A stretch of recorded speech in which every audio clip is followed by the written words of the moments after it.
नीलू व्यास।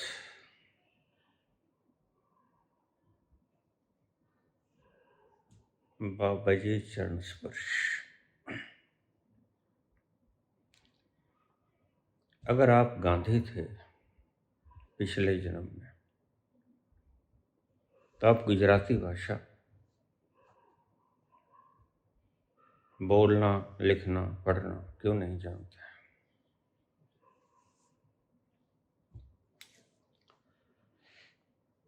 बुनियादी प्रश्न है।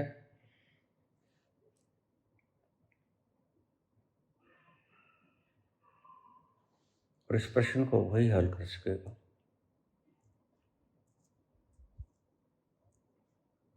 जिसने मौत के बाद का जीवन देखा है।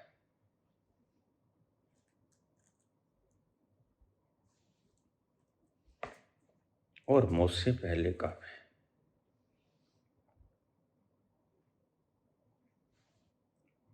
प्रश्न बड़ा उत्तम है। मैं इसका जवाब दे भी चुका हूं, लेकिन वो जवाब किसी और संदर्भ में था। आज संदर्भ बदल गया है।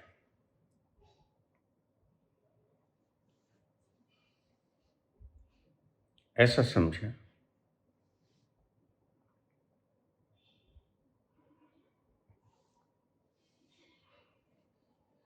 कि आप मेरी फोटो खींच के ले गए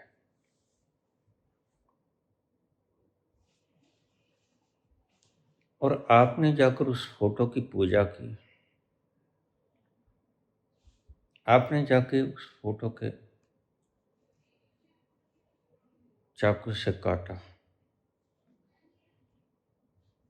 उस फोटो के ऊपर आपने लठ बरसाए, गोलियां बरसाई। तो मुझ पर कोई इफेक्ट पड़ेगा?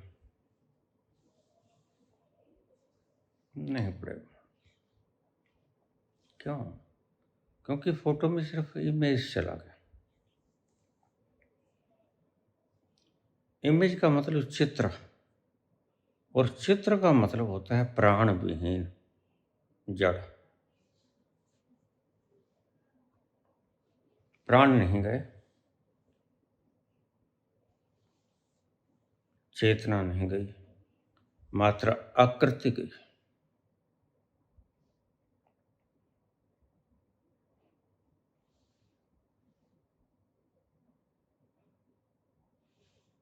थोड़ा समझ लो, प्रश्न बड़ा गहरा है, बड़े काम का है। PLR वाले इसका लाभ न उठाएं।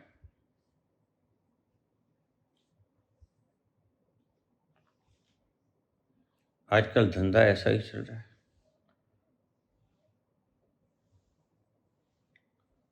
कल मेरे पास फोन आ गया, बाबा मेरे से कोई 15,000 रुपये लेके आपका सिक्का दे गया।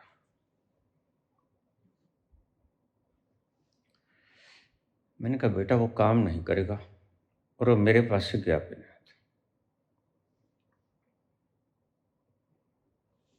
निःशुल्क अब तक बांटा नहीं कोई। जो कोई नशेड़ी वंगेड़ी कोई ले गया हो, नशा पूरा करने के लिए बेच दिया गया, ऐसा नहीं। निःशुल्क हमारी संस्था मुहैया करवाएगी।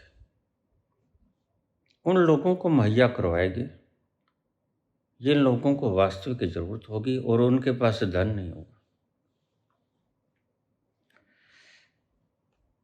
और देख के परख के कहीं ये नशेड़ी तो नहीं, गलत इस्तेमाल तो नहीं करेगा। लोग मेरे घर के सामने से मोटरसाइकिल उठा के ले गए। ये कौन थे?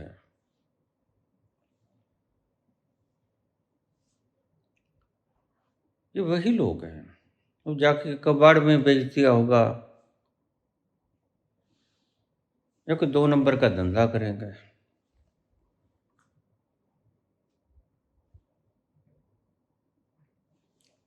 इसलिए सावधान रहना पहली बात। प्रत्येक व्यक्ति के नाम का सिक्का प्राण प्रतिष्ठित होता है। हम हनुमान की मूर्ति के भीतर सीता की प्राण प्रतिष्ठा नहीं कर सकते।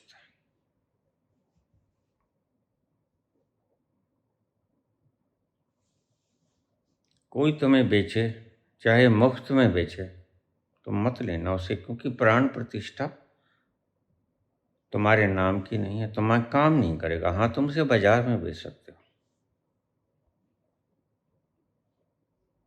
तुम्हारे काम का वो नहीं है, क्योंकि तुम्हारे नाम की प्राण प्रतिष्ठा उसमें हुई नहीं। ये धोखेबाजी है, ये चालबाजी है, गोरख धंधा है। ऐसे लोग जन्मेंगे, हमें पता था।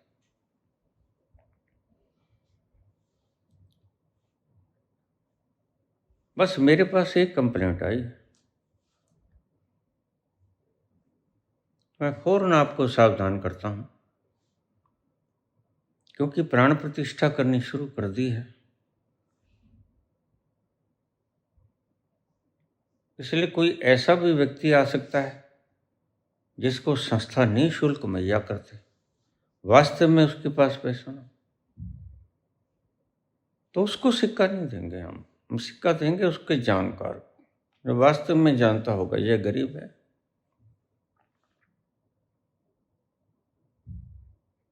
इसके पास पैसा नहीं है।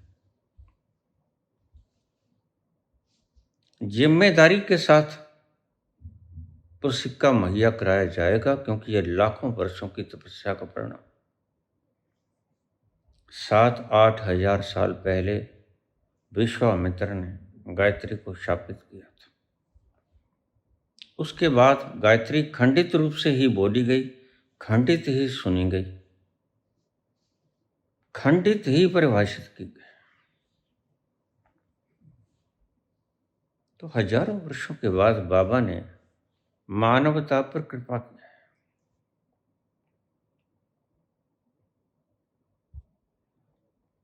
और तुम्हें एक ऐसा सूक्ष्म फार्मूला दिया है जो लाखों लाखों साल तक पुनर्जीवित रहेगा।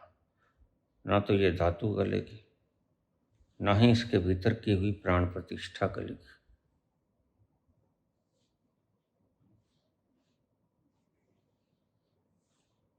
तो ऐसी गलती मत करना। अगर खरीद भी लोगे ना तुम, तो तुम्हारे काम नहीं आएगा वो, बाजार में बेच सकते हो सिर्फ, क्योंकि है चांदी। नीलू व्यास के प्रश्न पे आ जाए।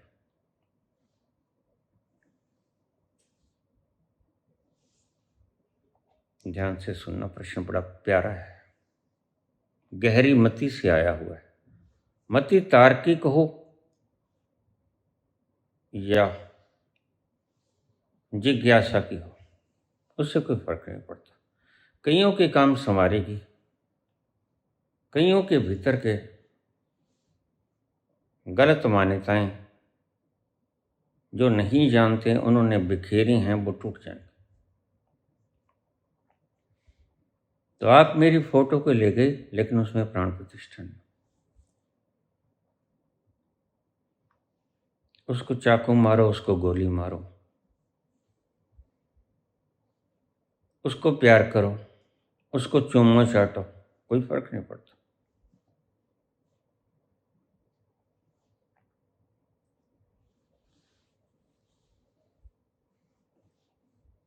अब समझना बात को। ईश्वर की प्रकृति में ये नियम है। पहली बात तो कोई व्यक्ति किसी के पिछले जन्म को जान नहीं सकता, अति गोपनीय बात है। और प्रकृति बड़ी समझदार है। प्रत्येक व्यक्ति के पिछले जन्म में वह क्या था, वह खुद तो जान सकता है। इसका दूसरा ढंग भी है, कलेक्टिव अनकॉन्शियस में जाकर। लेकिन कलेक्टिव अनकॉन्शियस में जो चला गया वो ठगी नहीं मारेगा। क्यों? क्योंकि कलेक्टिव अनकॉन्शियस में जाने से पहले वह गुजरेगा जंक्चर पॉइंट से। जो कुछ चाहिए उसे जंक्चर पॉइंट पे ही मांग लेगा। जो मांगो ठाकुर अपने ते, सोई सोई देवे। कलेक्टिव अनकॉन्शियसनेस में सिर्फ सूचनाएं जुटाने के लिए व्यक्ति जा सकता है, कभी कभार जाएगा नहीं, क्योंकि उसकी जीवेषणा मर जाएगी। और जीवेषणा के साथ साथ जानने की इच्छा भी मर जाएगी। वो जिज्ञासु भी ना रहेगा,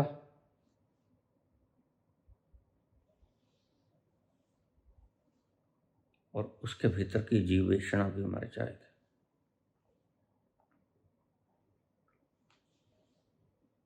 साथ में क्या चाहता है?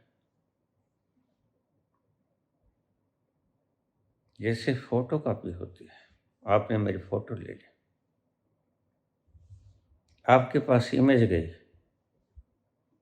जिसकी फोटो ली वो यहीं रह गया।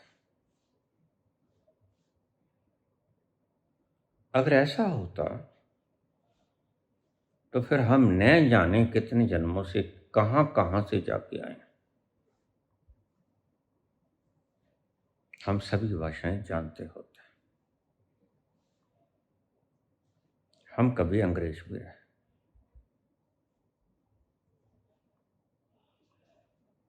मनुष्य बहुत स्थानों पर जन्म लेता है और वहां की भाषाएं सीखता है।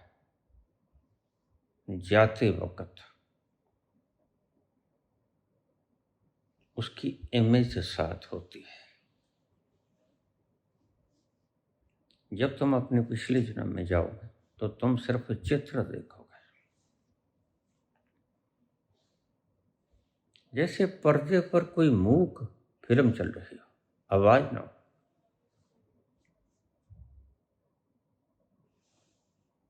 मूक फिल्म में तुम ऊंटों की चिपचिपाहट के हिसाब से तो बेशक समझ जाओ, लेकिन भाषा का संवाद नहीं होता। अगर ऐसा होता तो एल्बर्ट आइंस्टीन अगले जन्म में ए एप्पल से शुरू नहीं करेंगे, बी बॉल से शुरू नहीं करेंगे, सी कैट से शुरू नहीं करेंगे। E is equal to M C square उसको फिर कोई सिखाएगा, अपना ही खोजा हुआ वह मूल सिद्धांत वह फिर से किसी और की जुबान से सीखेगा। क्यों? क्योंकि एल्बर्ट आइंस्टीन जो छोड़ गए यहाँ, जो खोजा, उनके ब्रेन के तंतुओं में रह गया।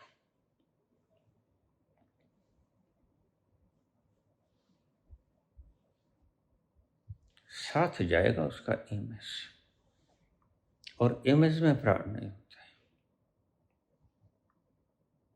देखिए, जैसे हम सूक्ष्म शरीरों से बात करते हैं, यह सूक्ष्म शरीर किसी जगह से आए हो। इनमें अंग्रेज भी होते हैं, अफ्रीकन भी होते हैं, सारे विश्व से आए होते हैं, और कई बार दूसरे ग्रहों से भी आए होते हैं।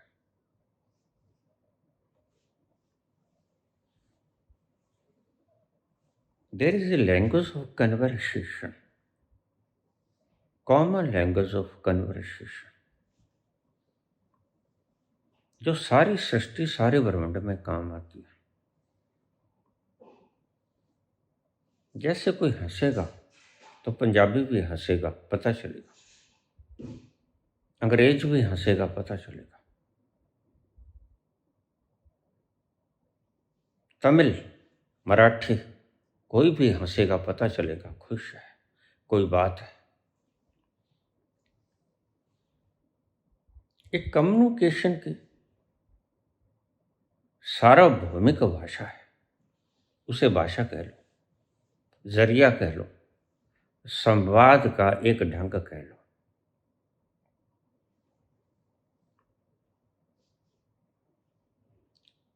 न्यूटन कल को पैदा हो गए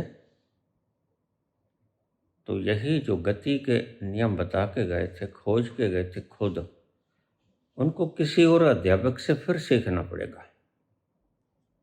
गांधी तो अंग्रेजी भी बहुत अच्छी बोलते थे, बैरिस्टर थे, लंदन से पढ़े थे, गुजराती तो वो थे, लेकिन ध्यान रखना अगले जन्म में भाषा साथ नहीं जाती, चित्र जाते हैं। और मैंने आपको बताया जैसे पर्दे के ऊपर कोई फिल्म चल रही हो तो भाषा तो वहां नहीं होती। क्या हुआ क्या घटा, आप चित्रों की जुबानी से जो समझ जाओ वो समझ जाओ।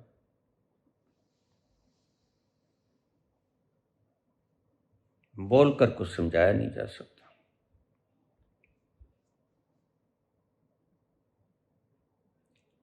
इसलिए मुक्ति का मार्ग टू नो थाई सेल्फ, किसी भाषा का मार्ग नहीं।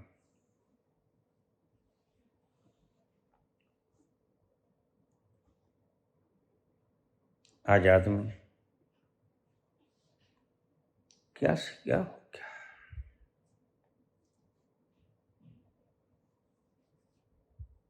संत कहते हैं स्मरण करो अपना, हु आर यू,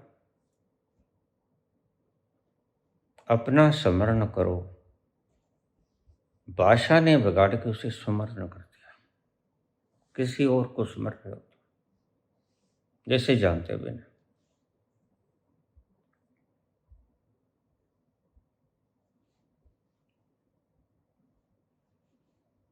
और भाषा के कई अर्थ होते हैं, अलग अलग भाषाओं में एक ही शब्द के अलग अलग अर्थ होंगे।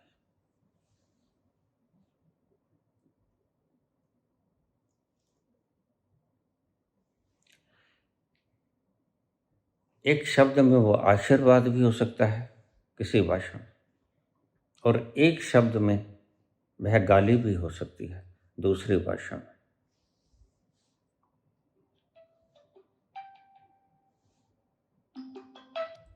हमारे चेतन मन में बहुत कुछ हमने संग्रहित कर रखा है, लेकिन उसकी पिक्चर जाएगी और पिक्चर से तुम्हें कुछ पता नहीं लगेगा। असल यहां रह जाता है, फोटो कॉपी साथ में जाता है। फोटो कॉपी से अगर तुम्हें कोई अंदेशा लग जाए कि यह प्रसन्न है या दुखी है, या किस फंक्शन के ऊपर खींची गई फोटो है, यह बात अलग है।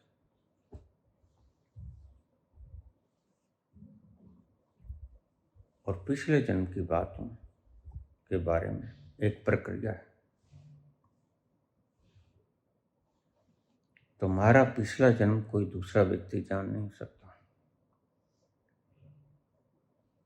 अगर कोई दावा करे पिछले जन्म के जानने का तो वो झूठ बोल रहा है।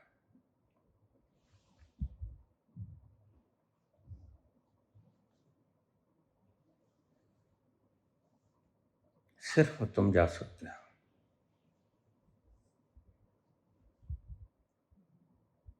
या कोई संत जा सकता है जो कलेक्टिव अनकॉन्शियस में चला गया, वह किसी के भी अचेतन में जा सकता है। इसलिए बाबा ने कहा घट घट के अंतर की जानत, भले बुरे की पीर बछानत। कहाँ जाके पता चलेगा? कलेक्टिव अनकॉन्शियस में। वहां जाकर उसे पता चलता है संत को कि यह सुखी, यह दुखी, यह झूठा, यह सच्चा।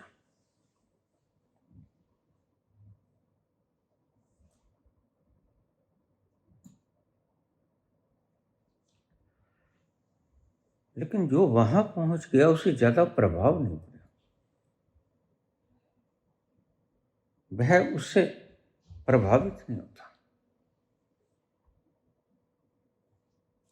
वह निर्लिप्त हो जाता है। जो जंक्चर पॉइंट को क्रॉस कर गया वह शुद्ध सोना हो गया, इसमें कोई खोट ना रहा। क्योंकि अगर कुछ मांगने की इच्छा होती तो जंक्चर पॉइंट पे मांग लेते, कुछ बनने की इच्छा होती तो वहां मांग लेते। इसी को ब्रह्मंडीय कान कहते हैं।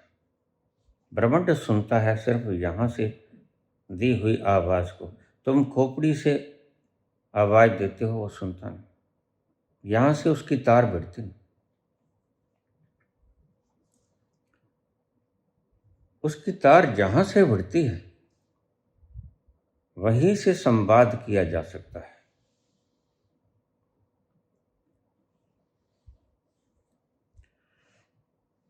प्रत्येक व्यक्ति जब मरता है, और हम बहुत जन्मों में बहुत बहुत योनियों से होकर गुजरे, बहुत स्थान तब्दील किए, बहुत योनियां तब्दील की, लेकिन हम सभी भाषाओं को भूल गए।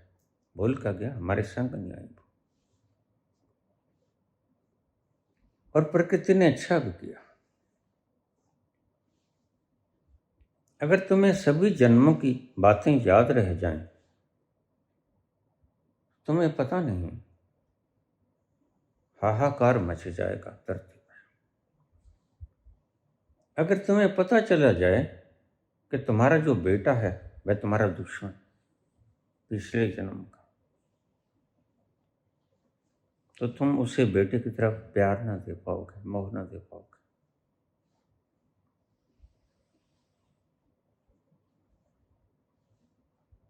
किसी को भी पता चल जाए पिछले जन्म का,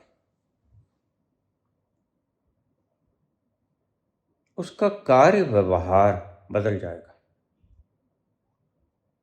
इसलिए प्रकृति ने अच्छा किया कि 2 जन्मों के बीच में एक पक्की दीवार लगा दी, फौलाद से भी ज्यादा स्ट्रांग। उसकी चाबी तुम्हारे पास।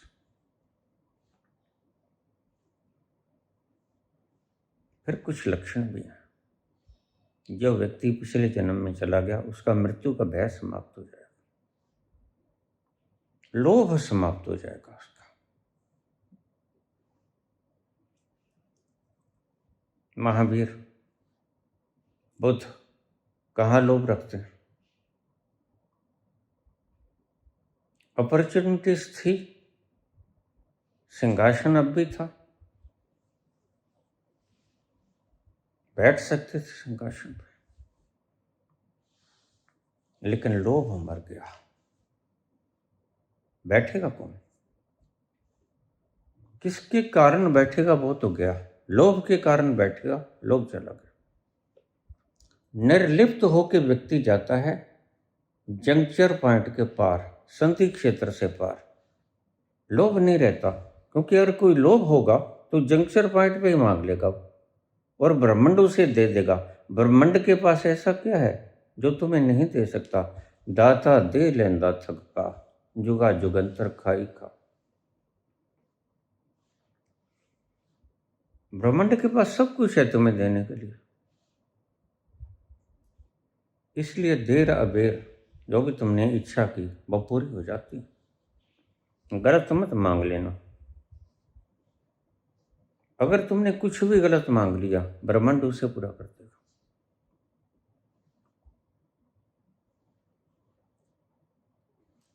क्योंकि बीज एक दिन वृक्ष बनता ही बनता है और फल लगते ही लगते हैं।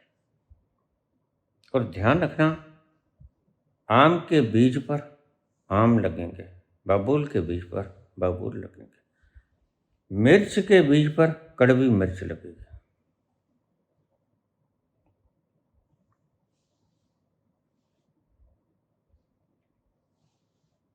तुम्हारे संग जाता है अचेतन पिछले जन्म की स्मृतियां, एक जन्म की नहीं, बहुत जन्मों की। लेकिन वो होता है चित्रों की बात। इसलिए हम बच्चे को सिखाते हैं जब,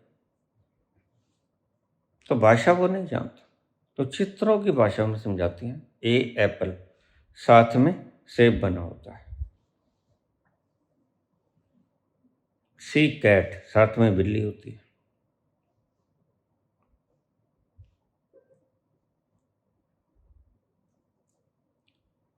चित्र साथ जाते हैं मेमोरी के रूप में, आवाज साथ नहीं जाती।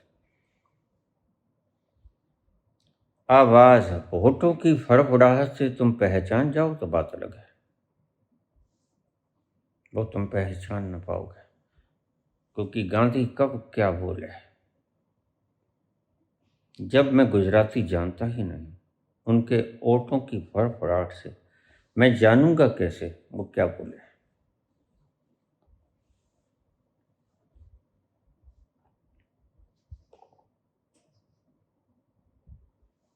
कहाँ कहाँ से मैं आया, वो समृतियां मेरे भीतर है।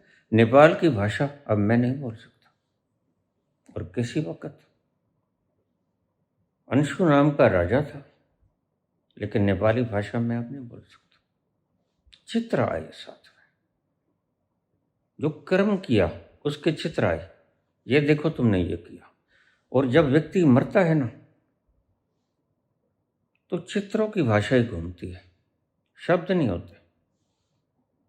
प्रकृति दिखाती है कि देखो तुम्हारी ये कर्म है भाई, साथ लेके जा रहे हैं, वो चित्र जाते हैं साथ में।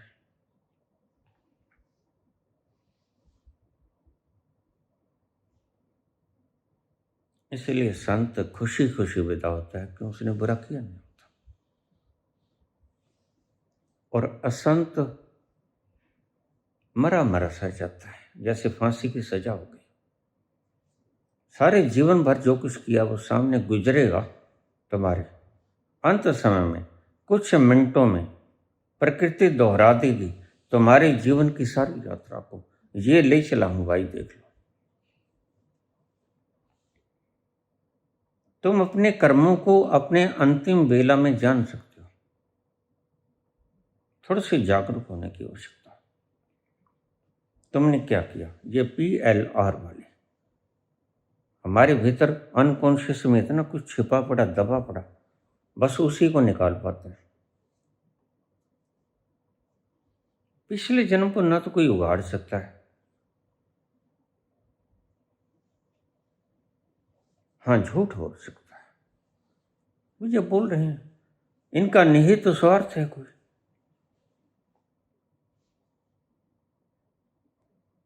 तो बेटी, तुमने जो पूछा,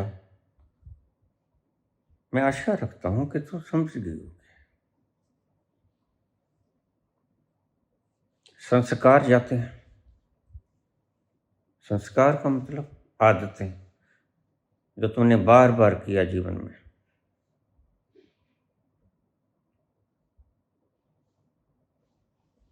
आदत बन गई, हैबिचुअल हो गए तुम। अगले जन्म में भी ज्यादा संभावना है कि तुम उसी लकीर के फकीर रहो, क्योंकि संस्कार सिर्फ एक ही चीज तुम्हारे अगले जन्म में तुम्हारे साथ जाती है। अब सुन लेना, आनंद तुम्हारे साथ जाता है, यानी लेवल ऑफ योर कॉन्शियसनेस। क्षमा करना, कॉन्शियसनेस। जो तुमने अपने जीवन की कॉन्शियस को, चेतना को उत्थान दिया, वो तुम्हारे संग जाएगी। और इस फार्मूले को अच्छी तरह समझ लेना, level of consciousness is equal to level of Ananda.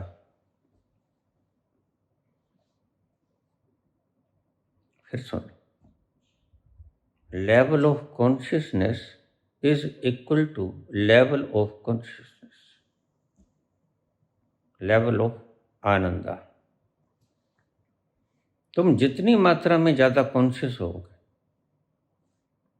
उतनी मात्रा में तुम खुश होगे, उतनी मात्रा में तुम अहोभाव से भरे होगे, मदहोशी के आलम में जियोगे, निश्चिंत होकर जियोगे, बेफिक्री में मगन होकर जियोगे, लगन से जियोगे, मगनता से जियोगे, आनंद से जियोगे, रस विभोर होकर जियोगे। लेवल ऑफ कॉन्शियसनेस को बढ़ाओ, वो तुम्हारे संग जाएगा। वो कहते कर्म साथ जाते हैं, बस समझाना नहीं आया उन्हें, या समझने वाले कमजोर थे या समझाने वाले।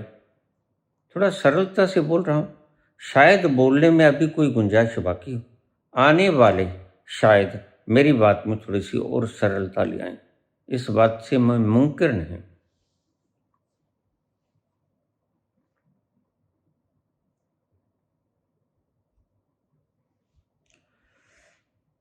कॉन्शियसनेस तुमने जितनी बढ़ा ली वो तुम्हारी संग जाएगी, गिरा ली तो वो भी संग जाएगी। जो जन्मजात दुखों के घेरे में जन्मते हैं, पलते हैं, बड़े होते हैं, वह कॉन्शियसनेस के लेवल का ही परिणाम। तुमने कुछ गलत किया होगा, कॉन्शियसनेस को घटाने में वो कर्म किए होंगे। कॉन्शियसनेस को बढ़ाने में कर्म करना, आनंद बढ़ेगा। कौन कौन से कर्म है थोड़ी सी अभी समझ लो। दूसरे के दर्द को हमदर्दी से देखना,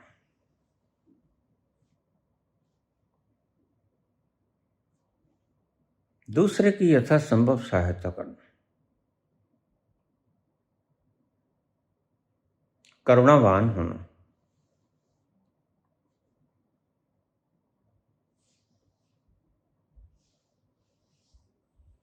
आस्थावान होना। अब तुम कल को ये ना कह देना कि हमें झूठी आस्था करना सिखाते हैं। नहीं,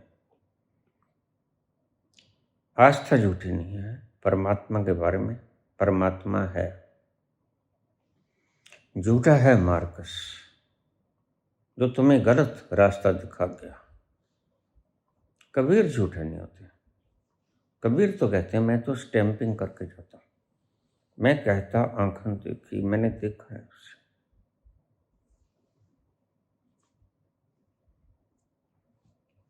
तुम्हारे संग जाएगा तुम्हारा कॉन्शियसनेस लेवल, और वो पता चल जाएगा तुम्हारे आनंद से।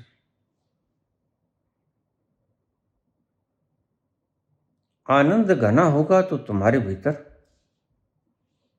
सहन शक्ति भी ज्यादा होगी, राम की तरह, कृष्ण की तरह। इसलिए इन्हें हमने अवतार कहा।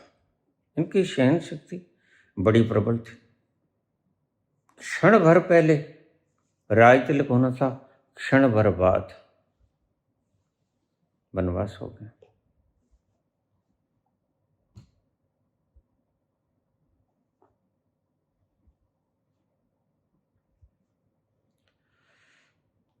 तुमने पूछा बेटी, सवाल तो बड़ा प्यारा था।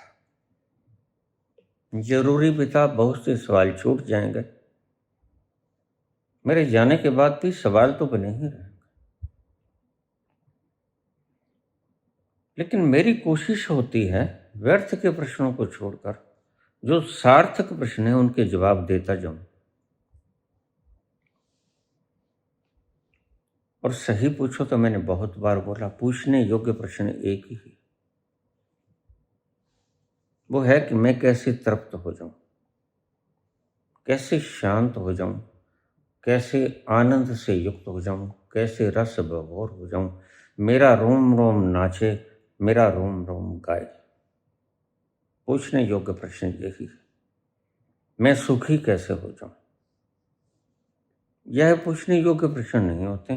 तुम पूछ लेते हो और हम जवाब दे देते हैं करुणावश,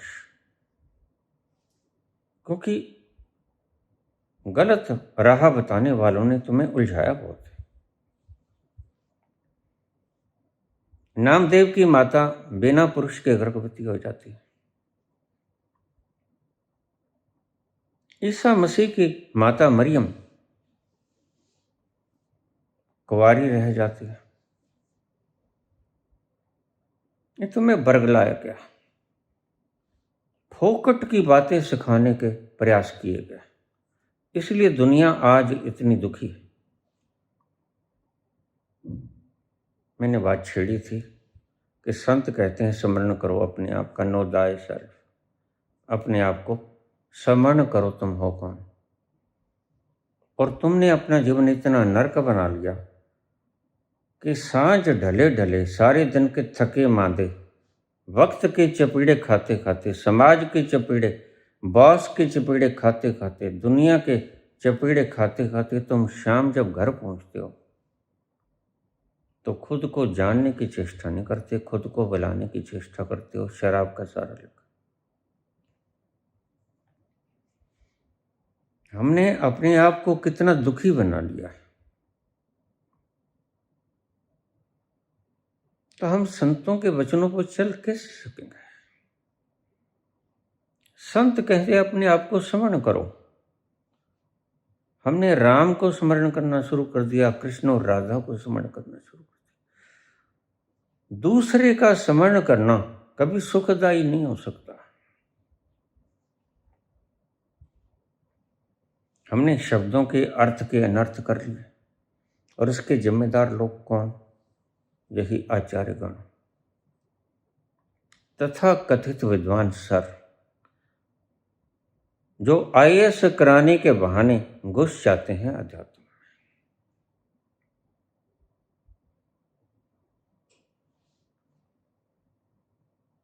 भज मन राम चरण सुखदाय, भज मन राम चरण सुखदाय।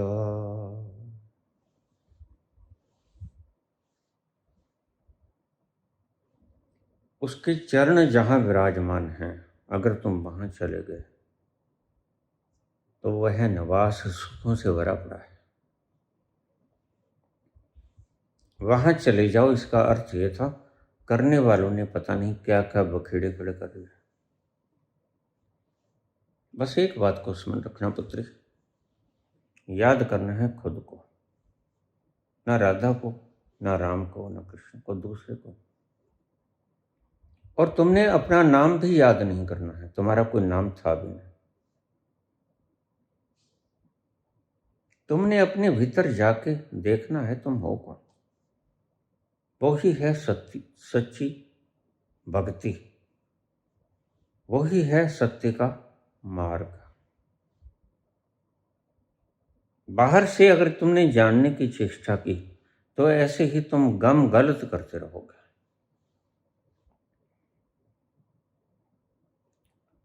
तर्कों के जंजाल में थपेड़ों से मरे मरे से शाम घर लूटोगे। और संत कहते हैं स्मरण करो, तुम कौन हो। तुमने इतना दुखमयी अपने आप को बना लिया है कि स्मरण करते हो तो तकलीफ होती है। मैं इतना पंगु, मैं इतना पराधीन हो गया हूं,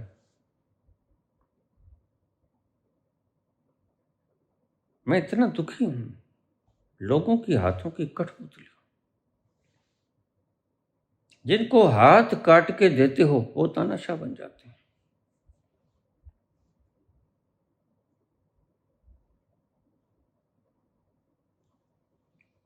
फिर तुम गम को गलत करते हो। और पराधीन व्यक्ति गम को गलत करने के अलावा उसके पास कोई रास्ता भी नहीं। वक्त के थपेड़ों की मार इतनी तुम्हारे भीतर हिम्मत नहीं कि तुम उनको सहार जाओ। एक ही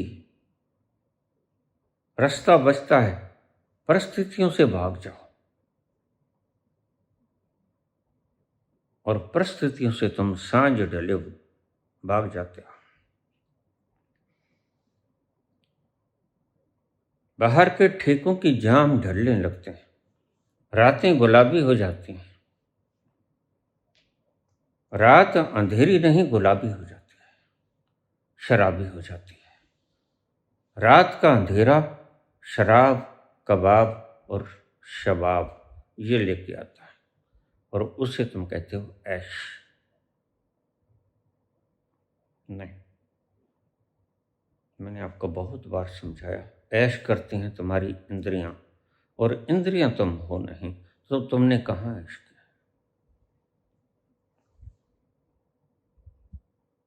अगर सच में ऐश करना चाहते हो तो उस तल पर चले जाओ जिसे कृष्ण कहते हैं स्थिति प्रज्ञता है अर्जुन। तो स्थिति प्रज्ञ हो जाओ अगर सच में ऐश करना चाहते हो। बाकी तुम्हारी ऐशें तो सिर्फ दिन में 6 बार कपड़े बदलने के, जहाजों पे घूमना महज इंद्रियों का खेल है, लुभाती हैं तुम्हें। इससे तुम्हें प्रसन्नता नहीं मिलेगी, तुम्हारे दुख नहीं घटेंगे, तुम्हारे हाथ में ठूठा भिक्षा पत्र रहेगा ही रहेगा। क्यों? क्योंकि तुमने जानना था अपने आप को,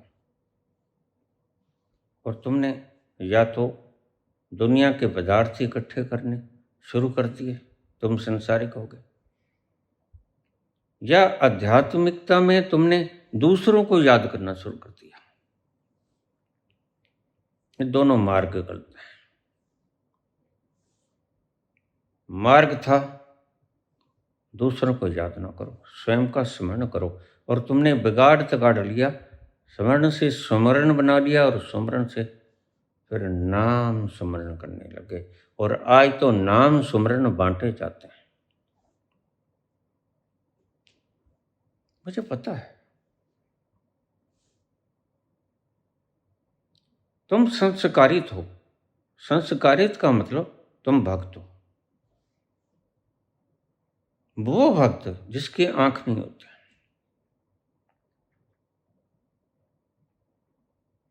जैसे अंधों की महफिल सजी,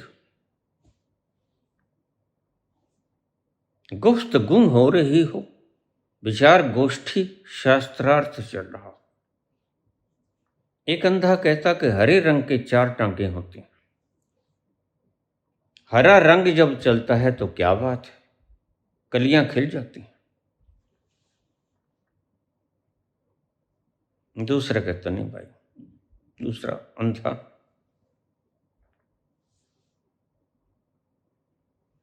देखो हरे रंग के तो 2 टांगे होती हैं,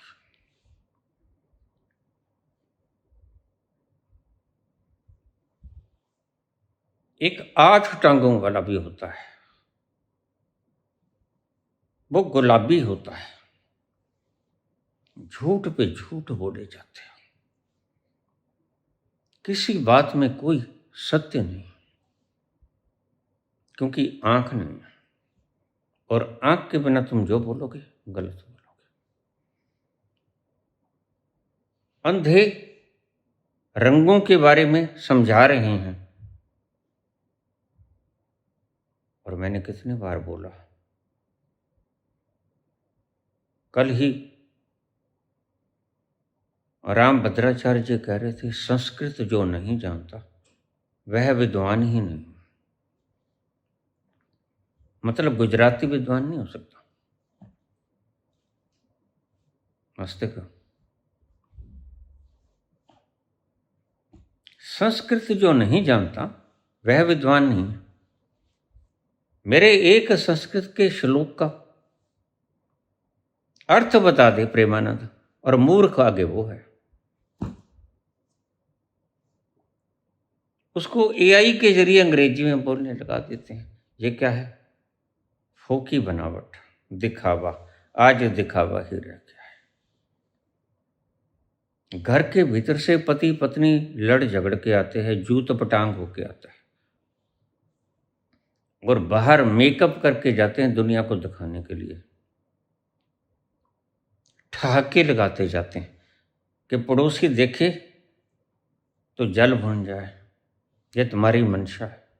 पड़ोसी को सुखी रखने की तुम्हारी मंशा कभी नहीं रही। पड़ोसी कैसे जले भुने, तुम लड़ घुल के आए हो भीतर, उसने बेलन मारा सिर में और तुमने जूता फेंक दिया, ये कुछ करके आए हो,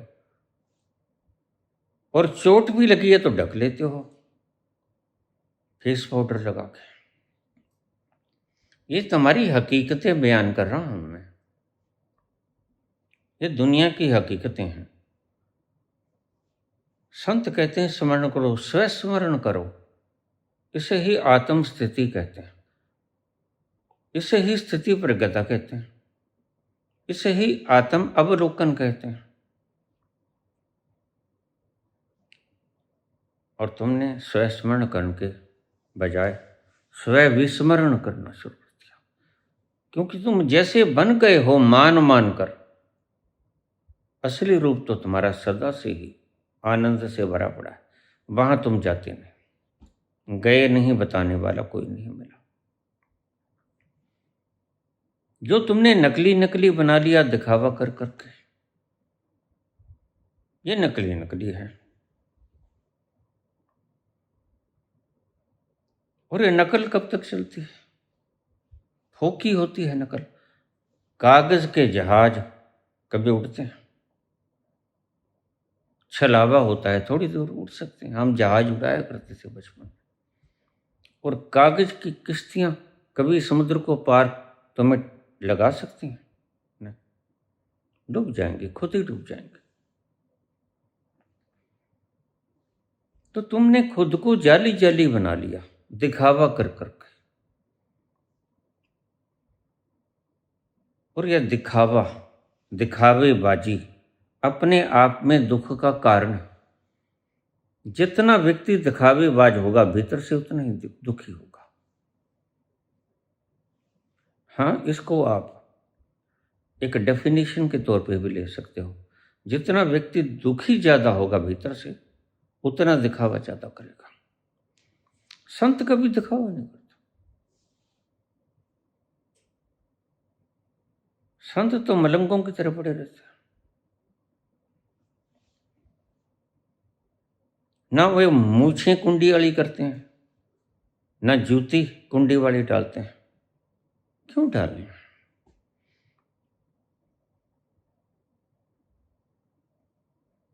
पर्पस हल हो क्या? जिसके जानने से सब दुखड़े दूर हो जाते हैं, सब रोग नाश हो जाते हैं, वह मिल गया।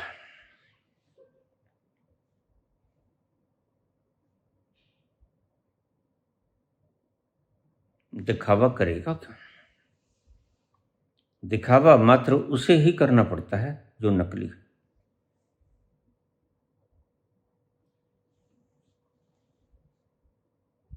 जेवरात ढूंढ रहे थे राम और लक्ष्मण। बहुत से जेवरात मिले तो राम ने कहा, भैया लक्ष्मण देखना, ये जेवर तुम्हारे भाभी के हैं।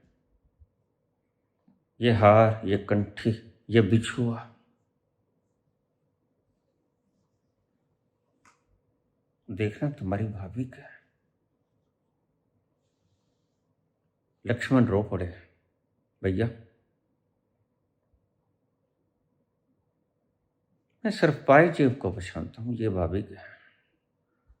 ये माता के जब मैं चरण स्पर्श करता था प्रातः स्मरणीय, सुबह उठकर तो इन पाजेबों को रोज दर्शन करता था, जो उसी की है पक्का। भैया मैं तो यति हूं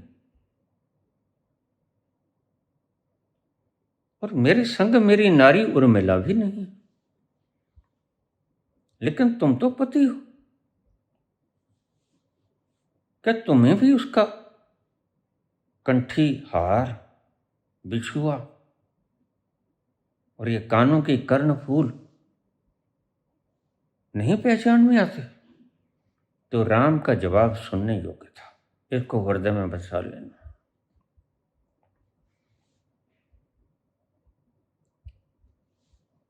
राम कहने लगे, वो इतने लावण्य से युक्त थी, इतनी शीतलता से युक्त है, इतनी सुंदरता से भरी है वो, कौन देखता है जेवरात को भैया?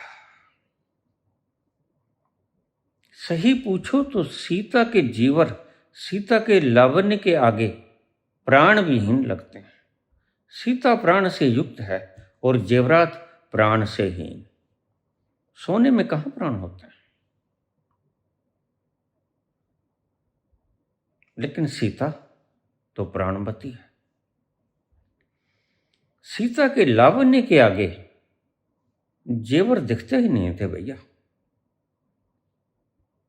वह परम सुंदरी है।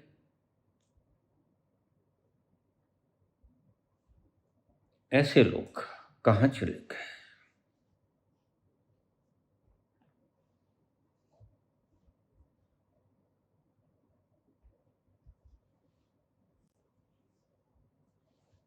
गलत व्यक्तियों की बातों में मत आ जाना, चाहे वो आध्यात्मिकता का प्रचारक ही क्यों ना हो।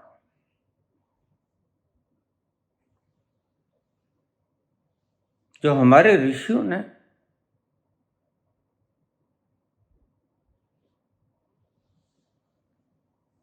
ढंग खोजे थे जीवन के, उनसे बढ़िया ढंग खोजे नहीं जा सकते जीवन के। साइंस को तो तुम बहुत ऊंचाइयों पे ले जा सकते हो, लेकिन जीवन को जीने का ढंग ऋषि आत्यंतिक रूप से तुम्हें बता कर, उससे ज्यादा सुधार करे की गुंजाइश नहीं है। आज के तथाकथित बोलने वाले लोग तुम्हें भरमा गए हैं, वो तुम्हें पाश्चात्य से जोड़ना चाहते हैं। पाश्चात्य में तुम्हें डॉलरों की खनक तो मिलेगी, लेकिन जीवन की आभा उसमें ना चमकेगी। तो सतर्क रहना पश्चिम से। जो जाना चाहते हैं जाएं, लेकिन तुम जाना अपने भीतर। तुम ऐसा स्वाद पाओगे अपने भीतर जाके, सब भूल जाओगे।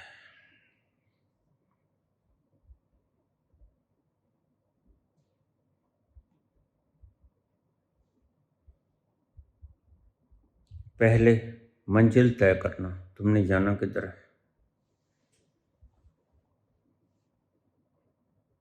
अगर संसार ने तुम्हें दुखों के अलावा कुछ नहीं दिया, नीरसता के अलावा कुछ नहीं दिया, बोरिंग के अलावा कुछ नहीं दिया, और संसार में यही कुछ है,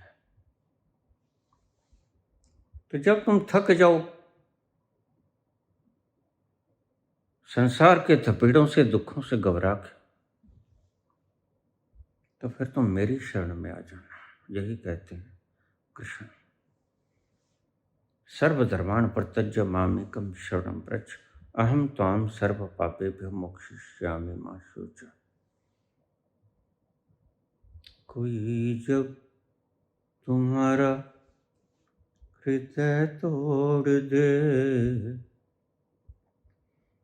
तड़पता हुआ जब कोई छोड़ दे। जब संसार तुम्हें तड़पता हुआ छोड़ते, सोचा था साज सजाऊंगा, गीत गाऊंगा, मोहब्बत के लिए कुछ खास दिल मखसूस होते हैं, मोहब्बत के लिए कुछ खास दिल मखसूस होते हैं, ये वो नगमा है जो हर साज पे गाया नहीं जाता। पहले मंजिल चुनना।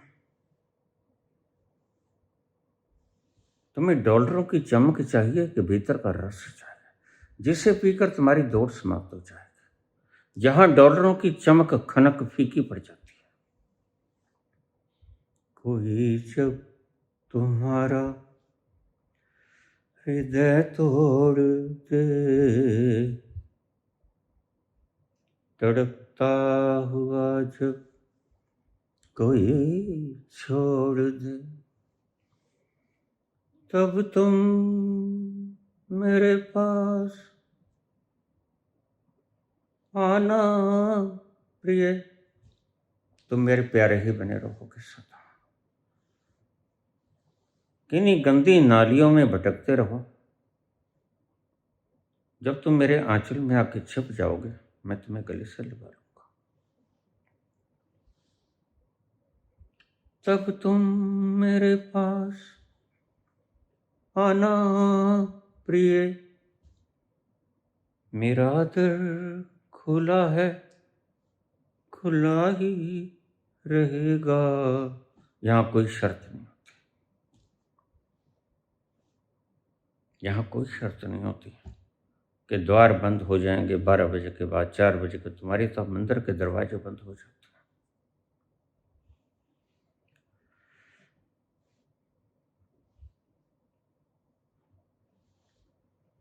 कोई जब तुम्हारा हृदय तोड़ दे,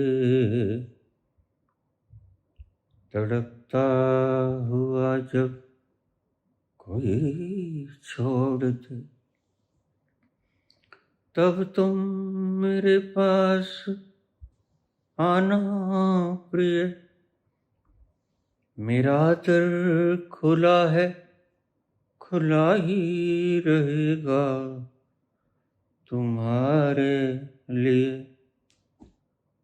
तुम्हारे लिए, तुम्हारे लिए।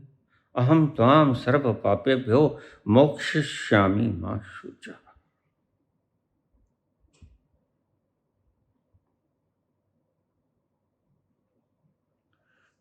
मेरा दर खुला है, खुला ही रहेगा तुम्हारे लिए। धन्यवाद।